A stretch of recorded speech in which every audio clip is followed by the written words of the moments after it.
तो ऐसे ही एक हमारे जगत वाले भाई हैं फेसबुक पर, लोगर राणा।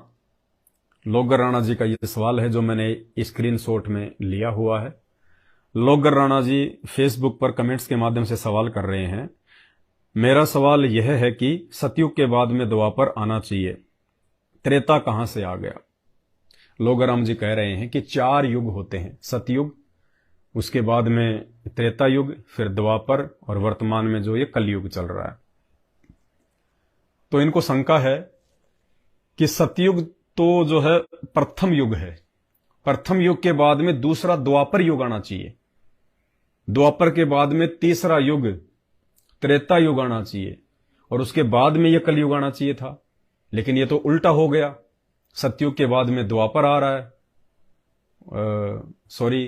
सतयुग के बाद में तो जो है त्रेता आ रहा है, और त्रेता के बाद में द्वापर आ रहा है। तो ये उल्टा सिस्टम क्यों?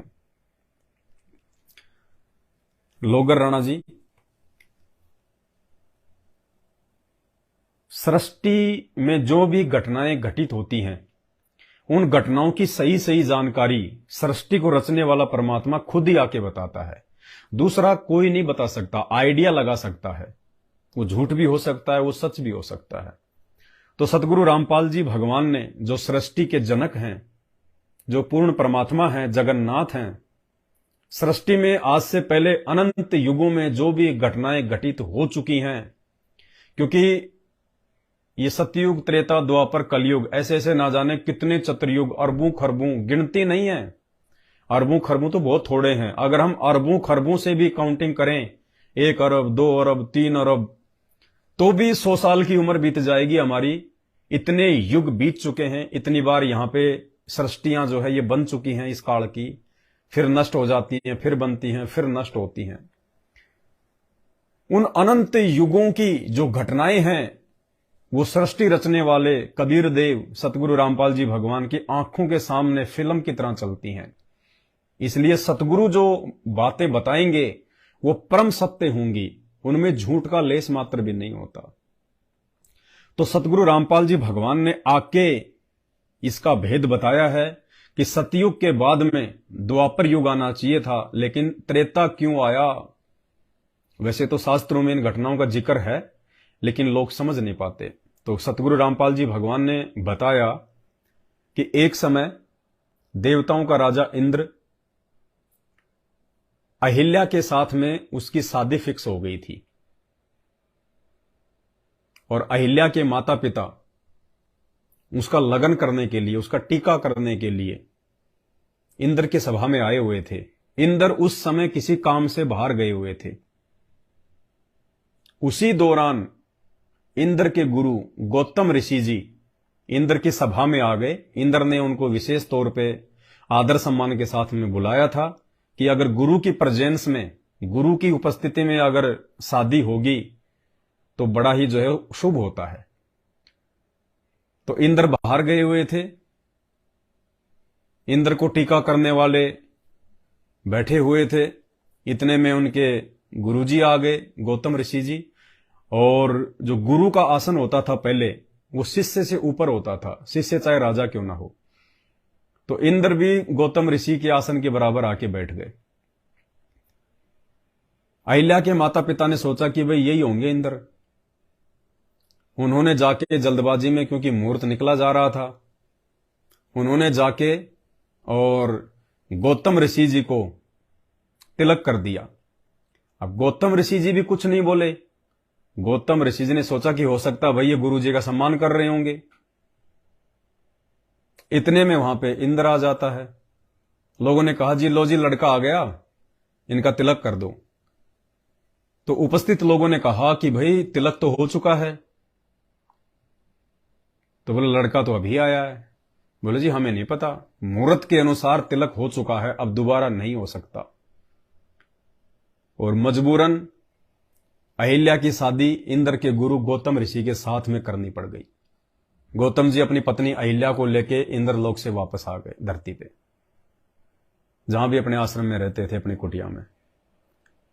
अब देवताओं का राजा इंद्र, उसके मन में यह दोष पैदा हो गया। उसके मन में यह बात खटक गई कि अहिल्या तो मेरी पत्नी थी, और ये तो मेरे गुरुजी की ब्याही गई। तो उसके मन में एक बकवाद हमेशा चलती रही कि मैं अहिल्या के साथ में भोग विलास करूं, अहिल्या के साथ में भोग विलास करूं। देखो भाई और बहनों, कुछ देर पहले हमने परमात्मा से विनती की थी कि परमात्मा आपने हम नीचों को मानुष से देवता बना दिया और देवताओं से भी ऊपर बनाएंगे तब हम सतलोक जाएंगे। खाली देवता बनके हम मोक्ष प्राप्त नहीं कर सकते, देवताओं जैसे बनके मोक्ष प्राप्त नहीं कर सकते। 33 करोड़ देवी देवताओं का राजा है इंद्र, सुप्रीम देवता, और उसके मन में कितनी भयंकर गंध भरी पड़ी। उसके मन में विषय वासना, भोग विलास के प्रति कितनी इच्छा, कितनी रुचि। अपने गुरु की पत्नी के ऊपर बदनीयत करके बैठा है। आम इंसान धरती पर भी अपने गुरु की पत्नी या अपने गुरु के बच्चों के विषय में ऐसा नहीं सोचेगा, और वो देवताओं का राजा, सोचिए उनका कितना घटिया आचरण होगा, कितने निम्न स्तर के इन देवलोक में निवास करने वाले देवताओं का ये चरित्र है। जिन देव देवताओं की हम पूजा करते हैं, जिनको हम मंदिरों में बैठाते हैं, जिनके आगे हम दीपक जलाते हैं, ये पूजा के योग्य नहीं है। गीता जी मना कर रही है, ब्रह्मा विष्णु महेश के लिए गीता जी मना कर रही है। गुरुदेव ने हमें गीता जी अध्याय नंबर 7 श्लोक नंबर 12 से 15 बताया।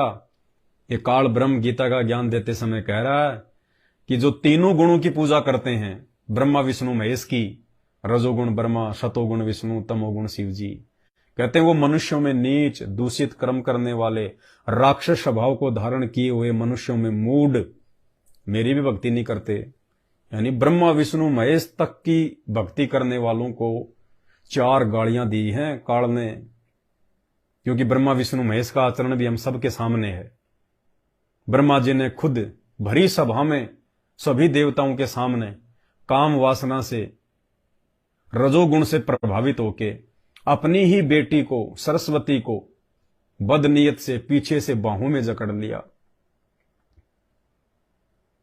सभा में उपस्थित शंकर भगवान ने उसी समय अपने त्रिशूल से ब्रह्मा जी का एक सिर काट दिया।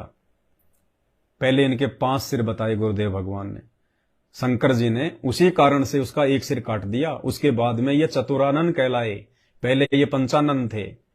तो ऐसे दुष्ट कर्म जब 21 ब्रह्मांड की सृष्टि को पैदा करने वाला ये ब्रह्मा कर सकता है, तो उसी ब्रह्मा से उत्पन्न ये देवी देवता, दानव, मानव, यक्ष, गंधर्व, किन्नर और ये आम प्राणी, इंसान, इनका क्या चरित्र होगा। विष्णु जी को आप देख लीजिए, श्री कृष्ण रूप में आए तो उन्होंने कितने कुकर्म किए। उन्होंने कुब्जा के साथ में श्री सुधा सागर में 12वें अध्याय में स्पष्ट लिखा हुआ है, पेज नंबर 540 पर, उन्होंने कुब्जा के साथ में क्या किया। पहले कुब्जा का रोग ठीक किया, उसके बाद में उनके साथ में व्यभिचार किया। परमात्मा ने बताया एक होता है बलात्कार, एक होता है व्यभिचार। बहुत सारे भाई बहन ये सवाल खड़े करते हैं कि तुम्हारे गुरुदेव संत रामपाल जी तो बलात्कारी हैं, बलात्कार के मुकदमे में जेल में हैं। भाई और बहनों, आंखें खोलो, परमात्मा के आसपास भी विषय विकार नहीं होते। परमात्मा तीनों गुणों से दूर होता है। तुम्हें बलात्कार की परिभाषा का ही नहीं पता, तुम्हें तो व्यभिचार का ही नहीं पता।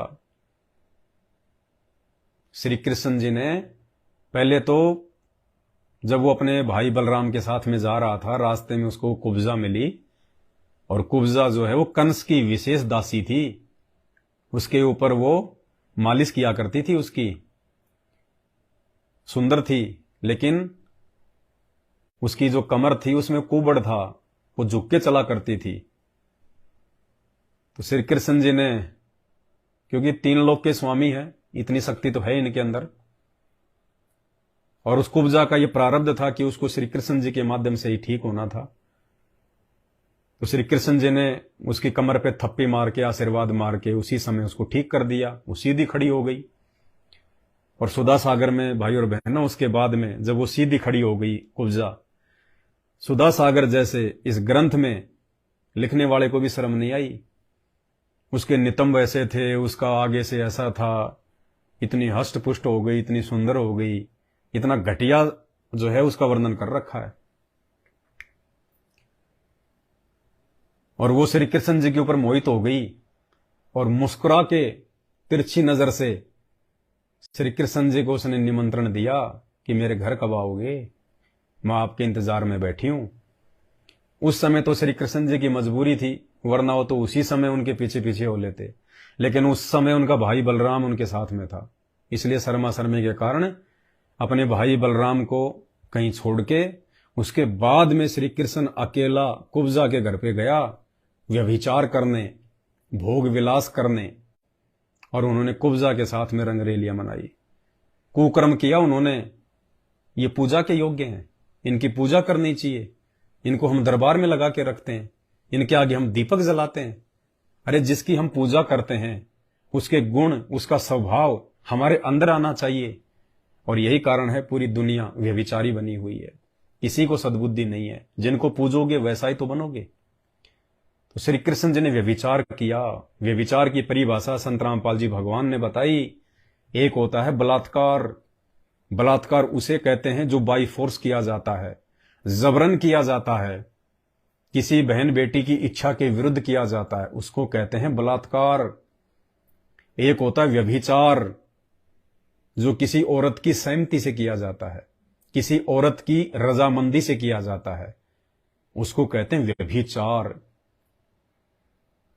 यदि आपकी शादी हो चुकी है और उसके बावजूद भी यदि कोई औरत आपके साथ में शारीरिक संबंध बनाती है और अपने नालायकी के चलते, अपने अज्ञान के चलते, यदि अपनी पत्नी के रहते सहते आप उसके साथ में भोग विलास करते हैं, शारीरिक संबंध बनाते हैं, तो उसको कहते हैं व्यभिचार। वो बलात्कार नहीं होता, वो व्यभिचार होता है, जो बलात्कार से भी भयंकर है। दूसरा, यदि आपकी शादी नहीं हुई है और शादी से पूर्व यदि आप किसी लड़की के साथ में, किसी औरत के साथ में शारीरिक संबंध बनाते हैं, वो भी व्यभिचार में आता है। तो श्री कृष्ण जी व्यभिचारी की श्रेणी में। संत रामपाल जी को बलात्कारी कहने वालों, पहले अपना इतिहास उठा के देख लो। जबकि परम पूज्य सतगुरु रामपाल जी भगवान के ऊपर तो बलात्कार का किसी प्रकार का कोई मुकदमा ही नहीं है, कोई एफआईआर नहीं है, कोई धारा नहीं है बलात्कार जैसी। ये तो सबका बाप है, सबका पिता है, सब सृष्टि के सब मानवधारी प्राणी इनके बच्चे हैं, इनके बेटे बेटियां हैं। ये सबका सच्चा पिता है, ये तो सोच भी नहीं सकता। और जो इनके बारे में ऐसी अनर्गल बातें करता है, मैं तो प्रार्थना करूंगा उन भाई बहनों से कि भाई बहुत भयंकर बीतेगी तुम लोगों के साथ में। तुम जो निंदा कर रहे हो ना ये इस प्रकार की, बिना सोचे समझे, देखा देखी में, क्रोध में आग बबूला होके, आवेश में आके, ये आपको बहुत महंगा पड़ेगा। हमारे गुरुदेव भगवान कहते हैं, तिनका कभू ना नींदिए जो पांव तले होए, कब ऊंट आंख में गिरे पीड़ा घरेणी होए। तिनके की भी निंदा नहीं करनी चाहिए, घास के तिनके की भी। ना जाने कब हवा चले और वो आंखों में गिर जाए और वो भी पीड़ा दे देता है। तुम तो परम संत की निंदा कर रहे हो, परम संत की, जबकि तुम्हें तो हम सच्चाई बता रहे हैं, उसके बावजूद भी तुम ऊपर बढ़कर जबरदस्ती निंदा कर रहे हो। ये काल तुम्हारे कर्म फुड़वा रहा है और बहुत भयंकर बीतेगी तुम्हारे साथ में। परम संत की निंदा करने के कारण क्या क्या दुख उठाने पड़ सकते हैं, तुम्हें आइडिया भी नहीं है। श्री शंकर जी को देख लीजिएगा, मोहिनी के रूप को देखकर, मोहिनी के सुंदर रूप को देखकर अपनी पत्नी सती के आगे शुद्ध बुद्ध खो बैठे वो कि मेरी पत्नी भी बैठी हुई है, वो भी देख रही है, और मोहिनी के रूप के ऊपर इतने आकर्षित हो गए बदनीयत से, भोग विलास की दृष्टि से। श्री सुधा सागर 48वां अध्याय पेज नंबर 840 पढ़ लेना। उन्होंने पीछे से बांध भर ली और वो इतने विषय वासना में, इसने इतने विषय वासना में ग्रस्त हो गए। सुधा सागर में लिखा हुआ है शंकर जी का वीर्यपात हो गया, वीर्यपात। भाई और बहनों, किनकी पूजा कर रहे हैं हम, किनकी पूजा करनी चाहिए? तो देवताओं के राजा इंद्र के अंदर ये कुबद समाई रही कि एक बार अहिल्या के साथ भोग विलास करूं तो मेरे मन की इच्छा पूरी हो। अब ऐसे दुष्ट व्यक्ति बताओ, ऐसे नीच व्यक्ति जिनको हम देवताओं का राजा कहते हैं, अपने गुरु की पत्नी के ऊपर जो बदनीयत करके बैठा है, वो तो नरक का राजा भी कहलाने के लायक नहीं होता, नरक का राजा भी, जबकि उसको हम देवताओं का राजा मान के पूछते हैं। अज्ञान के कारण, शास्त्रों की जानकारी ना होने के चलते। तो उसने क्या किया, एक समय उसने मौका देखा, पहले उसने रैकी करवाई, अपने गुप्तचरों के माध्यम से गौतम ऋषि की उसने रैकी करवाई कि इसकी क्या दिनचर्या है। तो ऊपर जाके देवताओं ने बता दिया कि साहब सुबह 3 या 4 बजे के आसपास वो नदी पे स्नान करने जाता है, 1 घंटा लगता है, उसके बाद घर वापस आता है। तो देवताओं के राजा इंद्र ने एक दूसरे देवता को, चंद्र देवता को, शुक्ल नाम के देवता को अपने साथ में लिया। ये चांद देवता नहीं है, चांद तो एक मिट्टी का टुकड़ा, एक पत्थर का टुकड़ा है। चांद के ऊपर जिसका कंट्रोल है वो है चंद्र देवता, वो शुक्ल नाम का देवता है। जैसे यहां पे कोई बिजली विभाग का मंत्री है, तो मंत्री कोई बिजली थोड़ी है कि मंत्री का बटन दबाओगे बिजली चल जाएगी। उस बिजली विभाग के ऊपर वो मंत्री बना हुआ है। तो इसी प्रकार ये चांद देवता नहीं है, सूरज देवता नहीं है। चांद और सूरज के ऊपर कंट्रोल करने की जिन देवी देवताओं की ड्यूटी है वो हैं वो देव। तो शुक्ल नाम के देवता को साथ में लेके और इंद्र अपने इंद्रलोक से धरती पर अपने गुरु गौतम ऋषि की पत्नी अहिल्या के साथ दुष्कर्म करने की नीयत से आ गया। और एक प्लानिंग के तहत शुक्ल देवता को इंद्र ने मुर्गा बना दिया, क्योंकि पहले मुर्गे की आवाज से ही लोग जो है समय का आंकलन किया करते थे। तो गौतम ऋषि प्रतिदिन 4 बजे उठ के नदी पे स्नान करने जाता था। इंद्र के आदेश पर शुक्ल नाम के देवता ने मुर्गा बनकर 3 बजे ही बांग मार दी। अब गौतम ऋषि ने देखा भाई समय हो गया, वो उठ के अपना कपड़े लत्ते लेके नदी पे अपनी स्नान साधना के लिए निकल गया। और पीछे से गौतम ऋषि का रूप बना के इंद्र ने अहिल्या के साथ में भोग विलास किया। अहिल्या बेचारी समझ नहीं पाई, उसकी क्या गलती बेचारी की, वो समझ नहीं पाई। उसने सोचा भाई मेरे पति देव हैं और पति को समर्पण करना तो पत्नी का जो कर्म है वो है ही। तो उसने इंद्र को गौतम ऋषि के रूप में अपना पति समझकर उसने उसको समर्पण कर दिया। अब उधर से क्या हुआ, अब ये काल ऐसे ही खेल खेलता है। उधर से गौतम ऋषि को काल ने ये प्रेरणा कर दी कि भाई आज तो समय से पहले आ गया मैं, लगता है जरूर कोई गड़बड़ है। गौतम ऋषि वहां से तुरंत जल्दी जल्दी अपनी झोपड़ी की तरफ आए और आए तो उन्होंने अहिल्या को और इंद्र को नग्न अवस्था में देखा। अब भाई और बहनों, इस तत्व ज्ञान के अभाव में, पूर्ण संत की भक्ति के अभाव में, चाहे आप किसी की भी भक्ति करते हो, कितने बड़े तपस्वी हो, कितने बड़े आप साधु हो, कितने बड़े महात्मा हो, आप अपने 5 विकारों पर कंट्रोल नहीं कर सकते। गुरुदेव भगवान ने बताया इन विकारों पर कंट्रोल केवल पूर्ण परमात्मा कबीर साहब की भक्ति से होता है, सतगुरु की शरण में आने से होता है, 5 यज्ञ करने से होता है।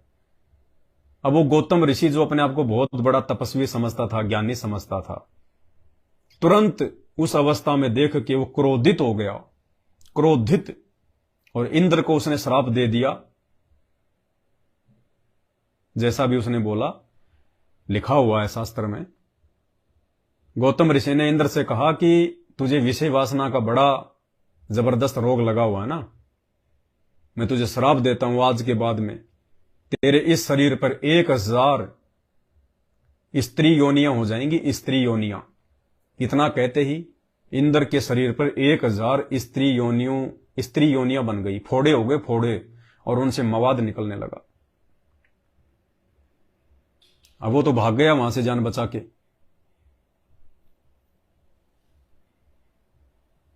और अहिल्या को गौतम ऋषि ने क्रोधित होकर श्राप दे दिया कि तू पत्थर की बनेगी, पत्थर की। उसके बाद में अहिल्या ने उनसे प्रार्थना की कि पतिदेव मेरी बात तो सुन लो, आपने श्राप तो दे दिया मुझे, लेकिन कम से कम मेरी बात तो सुन लो। मेरी क्या गलती थी? मेरी क्या गलती है? मैं कोई तपस्विनी नहीं, मेरे पास में कोई दिव्य दृष्टि नहीं। ये दुष्ट इंद्र आपका रूप बना के मेरे पास में आया था, मैंने तो आपको समझ के समर्पण कर दिया, इसमें मेरी क्या गलती? तो बाद में फिर उसको बुद्धि ठिकाने आई कि हाँ भाई बात तो सही है, अहिल्या की बेचारी की क्या गलती थी, वो दुष्ट मेरा रूप बना के आया था। तो उसने कहा कि भाई अहिल्या, अब जो वचन मेरे मुंह से निकल गया वो निकल गया, इसको तो कोई टाल नहीं सकता, पत्थर की तो बनेगी। यहां सतगुरु रामपाल जी भगवान कहते हैं अगर उसको तत्व ज्ञान होता तो वो क्रोधित नहीं होता। भगत फिर जो है वो क्रोध में नहीं आता, चाहे कैसी भी समस्या हो। भगत विचार करता फिर उस बात पे कि भाई ये ऐसा क्यों बना। गौतम ऋषि को अगर ये तत्व ज्ञान होता, किसी जो है वो पूर्ण संत साधु की उसको शरण प्राप्त होती, तो वो गुस्सा नहीं करता, ना वो इंद्र को श्राप देता। इंद्र ने तो जैसा कर्म किया उसका कर्म विधि के विधान अनुसार उसको वैसे भी भोगना ही भोगना था। गौतम ऋषि ने जल्दबाजी में उसको श्राप देके अपनी भक्ति का नाश कर लिया। और यदि उसको पूर्ण ज्ञान होता तो भगत के अंदर साधुता आती है, नम्रता आती है, शील संतोष विवेक दया अक्षमा के भाव आते हैं भक्ति से। लेकिन इस काल की भक्ति से नहीं आते, सतगुरु की भक्ति से आते हैं।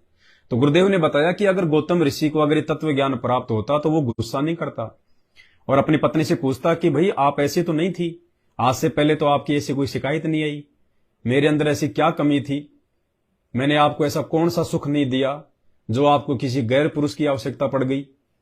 प्यार से उसको समझाता, लेकिन आते तुरंत उसने श्राप दे दिया कि पत्थर की बनेगी।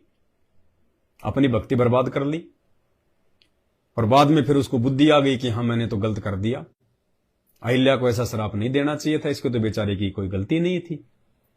फिर अहिल्या ने प्रार्थना की कि भगवान कुछ तो दया करो, मेरा कब उद्धार होगा, मैं कब पत्थर से स्त्री बनूंगी। तो गौतम ऋषि ने कहा कि भाई अभी ये सतयुग चल रहा है, सतयुग के बाद में द्वापर युग आएगा, द्वापर के बाद में जो है त्रेता युग आएगा, और त्रेता युग में नारद ऋषि के श्राप के कारण विष्णु रामचंद्र रूप में धरती पे आएगा और उसको श्राप लगेगा, उस श्राप के कारण वो धरती पे आएगा और उसके बाद में 14 साल का उसको वनवास भोगना पड़ेगा। उस वनवास के दौरान जिस जगह पे तू पत्थर की बनी होगी वहां पे वो अपनी चप्पलें झाड़ेगा, अपनी खड़ाऊ झाड़ेगा, और जब तेरे ऊपर वो अपनी खड़ाऊ रखेगा, चप्पल रखेगा, तब तू पत्थर से वापस स्त्री बनेगी। यानी बहुत सारे भाई बहन क्या कह देते हैं कि रामचंद्र जी में पावर था, रामचंद्र जी में शक्ति थी, जो रामचंद्र जी ने उस पत्थर के ऊपर खड़ाऊ रखी तो वो स्त्री बन गई। अरे नहीं, वो तो गौतम ऋषि का आशीर्वाद था उसको कि रामचंद्र तेरे ऊपर चप्पल झाड़ेगा, तब मेरे आशीर्वाद से, मेरी भक्ति से तू वापस स्त्री बनेगी। रामचंद्र जी की शक्ति से स्त्री नहीं बनी थी, गौतम ऋषि के आशीर्वाद के कारण और उस श्राप के कारण रामचंद्र जी को तो वैसी जो है वो क्रिया करनी पड़ी। उस क्रिया का लाभ गौतम ऋषि की भक्ति से जो है उसको मिला था। तो अहिल्या ने कहा कि पतिदेव थोड़ी सी और दया करो, देखो अभी सतयुग चल रहा है, लाखों साल तो सतयुग समाप्त होने में बीत जाएंगे, सतयुग के बाद में फिर द्वापर युग आएगा, कई लाख वर्ष द्वापर को बीतने में लग जाएंगे, उसके बाद में फिर त्रेता युग आएगा और त्रेता युग में फिर रामचंद्र जी आएंगे लास्ट में। ये तो बहुत लंबा समय हो गया, पतिदेव थोड़ी सी दया करो। तो गौतम ऋषि ने कहा था कि अहिल्या ठीक है, मेरे आशीर्वाद से, मेरी तपस्या से, मेरी भक्ति से मैं इतना कर सकता हूं, समय को मैं थोड़ा सा कम कर दूंगा और मेरी भक्ति के प्रताप से सतयुग के बाद में द्वापर ना आकर पहले त्रेता युग आ जाएगा। और साधु संतों के वचन में शक्ति होती है, भक्ति से ही ये सारी शक्ति आती है। जैसे ये सृष्टि है, ये ब्रह्मांड है, ये परमात्मा की भक्ति से चल रहे हैं, परमात्मा की शक्ति से चल रहे हैं। पृथ्वी, जब आप चांद पर जाकर देखोगे पृथ्वी को तो गोल गोल आपको एक ग्लोब दिखाई देगा। पृथ्वी किसी पे टिकी हुई नहीं है, पृथ्वी उस कबीर परमात्मा सतगुरु रामपाल जी भगवान की वचन शक्ति से अपनी धुरी पर टिकी हुई है। मालिक के वचन में इतनी शक्ति होती है, एक सेकंड भी कोई चीज इधर उधर नहीं हो सकती। मालिक ने बांध रखा है। जब हम इस धरती से देख रहे हैं चांद को, सूरज को, तो ये गोल गोल ग्लोब से दिखाई दे रहे हैं। ये परमपिता परमेश्वर ने, जिन्होंने सारी सृष्टि रची, जिनका वैदिक नाम कबीर परमात्मा है, जो वर्तमान में हमारा सौभाग्य कि हमारे पूज्य गुरुदेव सतगुरु रामपाल जी भगवान के रूप में प्रकट हैं। ये सतगुरु रामपाल जी भगवान ने अपने शब्द शक्ति से पूरी सृष्टि को स्थिर किया हुआ है। जिसकी जैसी ड्यूटी है, जिसका जैसा काम है, परमात्मा ने उनको अपने वचन में बांध के वो काम सौंपा हुआ है। धरती कोई टिकी नहीं हुई किसी चीज के ऊपर। बैल पे टिक रही है, कूरम पे टिक रही है, शेषनाग पे टिक रही है, दुनिया भर के आडंबर। अरे धरती अगर शेषनाग के फण पे टिक रही है तो शेषनाग कहां टिक रहा? फिर वो भी बता दो, शेषनाग किस पे टिक रहा है? अब वो चांद पे जाके वैज्ञानिकों ने देखा कि धरती तो किसी पे नहीं टिक रही। लोग तो कहते थे कि शेषनाग पे टिक रही है। वहां जाने के बाद तो कोई शेषनाग दिखाई नहीं दे रहा, क्योंकि शेषनाग के फण पे अगर धरती टिक रही है तो शेषनाग जो धरती का इतना वजन उठा रहा है, धरती से तो मतलब बड़ा होना चाहिए। तो वैज्ञानिकों ने चांद पे जाके देखा कि खाली धरती दिखाई दे रही है, नीचे शेषनाग जी तो है ही नहीं, कहां गए? तो भाई और बहनों, ये लोकवेद है, झूठी कथाएं हैं, सुनी सुनाई बातें हैं, शास्त्रों के अनुसार नहीं है। तो ये परमात्मा के वचन से सब कुछ टिका हुआ है। तो गौतम ऋषि के वचन की शक्ति से, उनकी भक्ति की शक्ति से, और सतयुग के बाद में द्वापर आना चाहिए था, लेकिन अहिल्या का उद्धार करने के लिए उन्होंने अहिल्या के ऊपर दया करके अपनी भक्ति की कमाई से गौतम ऋषि ने उसको आशीर्वाद दिया था कि सतयुग के बाद में जो है द्वापर युग ना आकर उससे पहले त्रेता युग आ जाएगा। इसलिए सतयुग के बाद में तीसरा युग आता है द्वापर, और तीसरा युग आता है ये त्रेता युग, और तीसरे युग के बाद में फिर जो है द्वापर युग आता है, और उसके बाद में फिर ये कलयुग आता है। तो भाई यथार्थ जानकारी, छोटी से छोटी, बड़ी से बड़ी, क्योंकि ये सारे धर्म ग्रंथ रचने वाला या धर्म ग्रंथ लिखने वालों को सद्बुद्धि देने वाला वो परमात्मा है। चारों वेदों का रचयिता परमात्मा है। वेद व्यास जी को सद्बुद्धि देकर 18 पुराण लिखाने वाला वो परमात्मा है। वरना यह काल कभी भी अपनी और अपने बेटों की गलतियां सार्वजनिक नहीं होने देता। लेकिन यह तो कबीर परमात्मा सतगुरु रामपाल जी भगवान की विशेष रजा, उनकी विशेष मेहर, जो परमात्मा ने इनकी गलतियां इन पुराणों में लिखवा दी। वरना आज कैसे भगवान को भगवान साबित करते, कैसे इनका चरित्र लोगों के सामने आता, दुनिया विश्वास ही नहीं कर पाती।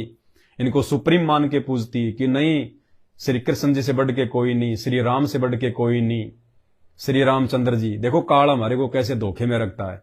सबको पता है कि विष्णु का अवतार श्री राम था और विष्णु का अवतार श्री कृष्ण था, हैं? चाहे श्री कृष्ण कहो चाहे राम कहो, एक ही बात है, दोनों उसी के अवतार थे।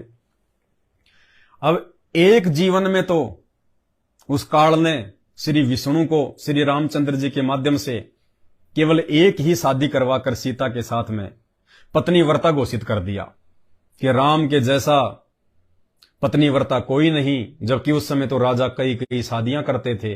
खुद रामचंद्र जी के पिता दशरथ की 4 रानियां थी, और भी राजा लोग सैकड़ों शादियां किया करते थे। खुद रामचंद्र जी का ससुर राजा जनक, मिथिला का नरेश, 10,000 रानियां थी उसके, राजा जनक के। और रामचंद्र जी ने सीता जी के अलावा दूसरी शादी नहीं की। जबकि रामचंद्र जी चाहते तो रावण को युद्ध में हरा के रावण की सारी पत्नियों को अपनी पत्नी बना सकते थे। रामचंद्र जी ने और भी राजाओं को हराया, उनकी औरतों को भी अपनी औरत बना सकते थे। लेकिन देखो श्री रामचंद्र जी कितने बड़े पतिव्रता, कितने बड़े संयमी पुरुष, कितने अच्छे पुरुष, जिन्होंने केवल राजा होने के बावजूद भी एक ही शादी करी। तो एक जन्म में तो इस काल ने विष्णु को पत्नी व्रता बना दिया, बड़ा अच्छा करके पेश कर दिया।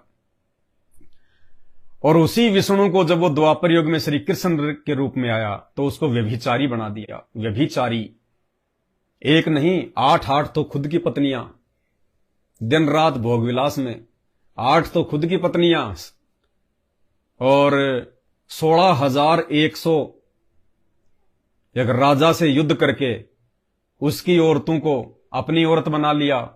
जो उस राजा ने कुछ एक को तो बंदी बना रखा था, उन औरतों को उस राजा की कैद से छुड़ा के श्री कृष्ण ने अपनी औरत बना लिया, उनके साथ में भोग विलास। और पता नहीं 1,73,000 कुछ बच्चे उन 16,000 औरतों से पैदा हुए थे। बताइए, एक जन्म में तो काल ने विष्णु को पतिव्रता बना दिया राम रूप में, और दूसरे जन्म में उसी विष्णु को श्री कृष्ण के रूप में व्यभिचारी बना दिया। सीमा ही नहीं, 16,108 रानियां, उसके बाद में कुब्जा के साथ किया वो अलग, गोपियों के साथ में जो किया करते थे वो अलग। व्यभिचार की सीमा ही नहीं, गंदेपन की सीमा ही नहीं, भोग विलास की सीमा ही नहीं। तो ये काल ऐसे जो इसके अधीन होता है, ये देवी देवता ब्रह्मा विष्णु महेश, इनका डमरू बजा के रखता है, इनका डमरू बजा के। तो भाई और बहनों, ये सद्बुद्धि परमपिता परमेश्वर सतगुरु रामपाल जी भगवान के तत्व ज्ञान से आ सकती है। इसलिए ये दुनिया के जितने भी साधु संत महात्मा मठाधीश, चारों शंकराचार्यों को सन 2009 में संत रामपाल जी ने बाकायदा लेटर लिखकर साधना टीवी चैनल और जागरण टीवी चैनल पर बाकायदा उनको इनविटेशन भिजवाया, ऐड लगवाई कि देखिए आप भी संत हैं और मैं भी एक छोटा मोटा संत हूं। और साधु संतों का मकसद होता है समाज को सही आध्यात्मिक मार्ग बताना, सही दिशा प्रदान करना, ताकि लक 84 से छूट के उनकी आत्मा का कल्याण हो, मोक्ष हो। तो जब हम सब साधु संतों का मकसद एक ही है, तो हम लोग अलग अलग अपने डफली क्यों पीट रहे हैं? कहीं ऐसा तो नहीं कि हम साधु संत लोग भक्ति मार्ग से हटकर और अपनी रोजी रोटी तक सीमित हो गए, अपने अपने मनमुखी मंत्र बताने लग गए, मनमुखी साधना बताने लग गए। किसी भी साधु संत की से मंत्र नहीं है। किसी के पास ले जाओ, कोई तो क्या मंत्र दे रहा है, कोई क्या मंत्र दे रहा है। अरे किसी के पेट में दर्द है तो टैबलेट एक ही काम आएगी। अगर पेट में दर्द है तो एक ही प्रकार की टैबलेट से वो पेट का दर्द ठीक होगा। अब कोई डॉक्टर तो कोई दवाई दे रहा है, कोई डॉक्टर कोई दवाई दे रहा है, तो भाई वो डॉक्टर नहीं है, उल्टा रोग बढ़ा देंगे। तो परम पूज्य सतगुरु रामपाल जी भगवान ने कहा कि भाई आप भी साधु और मैं भी साधु, और साधुओं का मकसद होता है समाज को सही दिशा देना। तो आओ हम लोग ज्ञान चर्चा करते हैं, शास्त्रों के अनुसार चर्चा करते हैं, क्योंकि भक्ति और भगवान की जानकारी शास्त्रों में है। देखो, ना तो कोई श्री राम से मिल के आया, ना कोई श्री कृष्ण से मिल के आया। वर्तमान में जितने भी साधु संत महात्मा हैं या जितने भी उनकी पूजा करने वाले भगत हैं, वर्तमान में कोई भी व्यक्ति ना तो श्री राम से मिल के आया, ना श्री कृष्ण से मिल के आया, ना देवी देवताओं से मिल के आया। उनको यदि जानकारी हुई है उन देवी देवताओं के विषय में, उनकी पूजा पाठ के विषय में, तो शास्त्रों से ही हुई है। तो भक्ति का जो मार्ग है, यथार्थ जो मार्ग है, वो शास्त्रों में है। अब शास्त्रों को तत्वदर्शी संत के अलावा दूसरा कोई समझ नहीं सकता, क्योंकि गीता जी में गीता ज्ञान देने वाला भगवान खुद कह रहा है अर्जुन को कि अर्जुन तुझे गुप्त से गुप्त बात बताता हूं, अध्याय 18 श्लोक 65 और 66, कि मैं तुझे गुप्त से गुप्त बात बता रहा हूं। मेरा भी इष्ट देव वही है जिसके विषय में मैंने अध्याय 18 श्लोक नंबर 62 में बताया कि उसकी शरण में जाने से ही तू सनातन परम धाम को प्राप्त हो सकता है। फिर प्राणी कभी लौटकर वापस संसार में नहीं आता जन्म मरण में। अर्जुन तू भी उसी की शरण में जा। तो अर्जुन ने कहा कि भगवान आपने तो अपने आप को भी रिजेक्ट कर दिया कि उसकी शरण में जाने से मोक्ष हो सकता है, और आप कह रहे हो मैं भी उसी की भक्ति कर रहा हूं जैसे भी ये टूटी फूटी। तो भगवान फिर आपकी शरण में क्या होगा? फिर कौन है वो आपके अलावा? और कौन सा ऐसा भगवान है जिसकी शरण में जाने से मुक्ति होगी, मोक्ष होगा? तो गीता ज्ञान देने वाले ने अर्जुन को कहा कि उसकी जानकारी देने वाला वो संत, वो तत्वदर्शी महात्मा गीता अध्याय नंबर 4 श्लोक नंबर 34 में मिलेगा। गीता अध्याय 4 श्लोक नंबर 34 में फिर कहा है कि उस तत्व ज्ञान की प्राप्ति के लिए, उस परमात्म ज्ञान की संपूर्ण प्राप्ति के लिए तू उन तत्वदर्शी ज्ञानियों के पास जा, सरलता पूर्वक उनको दंडवत प्रणाम कर, छल कपट से दूर होकर उनकी सेवा कर, फिर तुझे वो परमात्म ज्ञान जानने वाला तत्वदर्शी संत तुझे परमात्म ज्ञान की जानकारी देगा। उसके अनुसार भक्ति कर, तब तेरा जन्म मरण का ये रोग ठीक होगा। तो भाई और बहनों, गीता अध्याय 4 श्लोक नंबर 34 के अनुसार आज इस धरती पर, इस ब्रह्मांड में वो एकमात्र तत्वदर्शी संत परम पूज्य सतगुरु रामपाल जी भगवान हैं, जो शास्त्रों के अनुसार ज्ञान दे रहे हैं, शास्त्रों के अनुसार पांचों यज्ञ बता रहे हैं, धर्म कर्म बता रहे हैं, परमात्मा की जानकारी बता रहे हैं।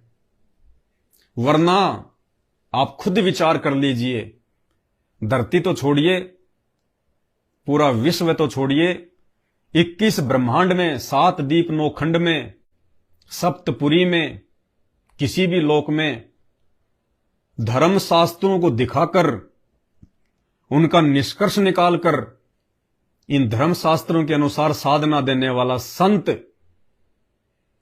4 युगों में कोई पैदा नहीं हुआ। पैदा